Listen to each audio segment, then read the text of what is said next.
সাবেক সড়ক পরিবহন ও সেতু মন্ত্রী এবং আওয়ামী লীগের সাধারণ সম্পাদক ওবায়দুল কাদেরকে কি গ্রেপ্তার করা হয়েছে?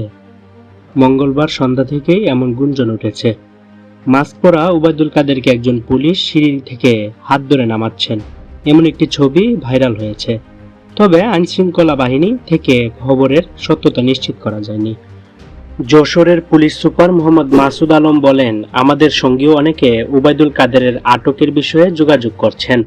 আমিও বিষয়টি নিয়ে বিভিন্ন সংস্থার সঙ্গে যোগাযোগ করছি। এখনো এ বিষয়ে নিশ্চিত নই।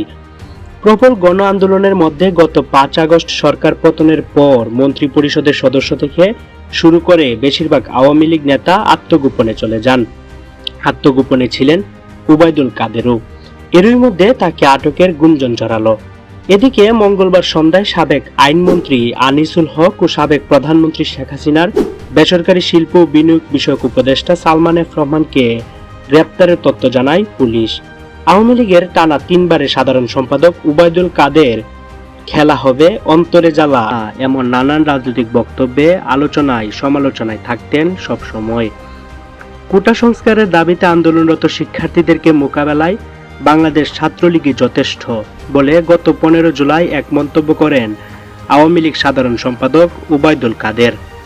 তার এমন বক্তব্যের পর সেদিন বিকালে ঢাকা বিশ্ববিদ্যালয় এলাকাসহ দেশের বিভিন্ন জায়গায় আন্দোলনরত শিক্ষার্থীদের উপর হামলা চালায় ছাত্রলীগ। হামলা থেকে রক্ষা পায়নি নারী শিক্ষার্থীরাও। তাদের রক্তাক্ত ছবি সামাজিক যোগাযোগ মাধ্যম সহ গণমাধ্যমে প্রকাশ হলে দেশব্যাপী নিন্দার ঝড় বয়। ছাত্রলীগের পাশাপাশি সমালোচনায় বিদ্ধ হন ওবায়দুল কাদেরও। অন্যদিকে গতি পায় শিক্ষার্থীদের আন্দোলন। তবে আন্দোলন দমাতে বিগত সরকারের উপর মহলের নির্দেশে নির্বিচারে গুলি চালায় পুলিশ। সরকারি হিসেবে 16, 17 ও 18 জুলাই 3 দিনে পুলিশের গুলিতে প্রাণ হারান অন্তত 150 ছাত্র জনতা। গণমাধ্যমের হিসেবে এ সংখ্যা 2 শতাধিক। এরপর কারফিউ জারির মাধ্যমে পরিস্থিতি নিয়ন্ত্রণে চেষ্টা করে সরকার। এরই মাঝে 2 আগস্ট আওয়ামী লীগের সভাপতি শেখ হাসিনার রাজনৈতিক কার্যালয়ে সংবাদ সম্মেলনে ওবায়দুল কাদের বলেন, দেখা মাত্র গুলির নির্দেশ দেওয়া হয়নি। কোনো আন্দোলনকারীর উপর গুলি চালানোর নির্দেশনা আইনশৃঙ্খলা বাহিনীকে কখনোই দেওয়া হয়নি। এর আগে কয়েকটি গণমাধ্যমে খবর প্রকাশ হয় দেখা মাত্র গুলি চালানোর নির্দেশ দেওয়া হয়েছে পুলিশকে। নোয়াখালী 5 আসন থেকে তিনি আওয়ামী লীগের প্রার্থী হিসেবে 7ম, 9ম, 10ম, 11ম এবং দ্বাদশ জাতীয় সংসদ নির্বাচনে জয়লাভ করেন। শেখ হাসিনার প্রথম মন্ত্রিসভায় তিনি যুব, ক্রীড়া ও সংস্কৃতি বিষয়ক মন্ত্রণালয়ের প্রতিমন্ত্রী ছিলেন।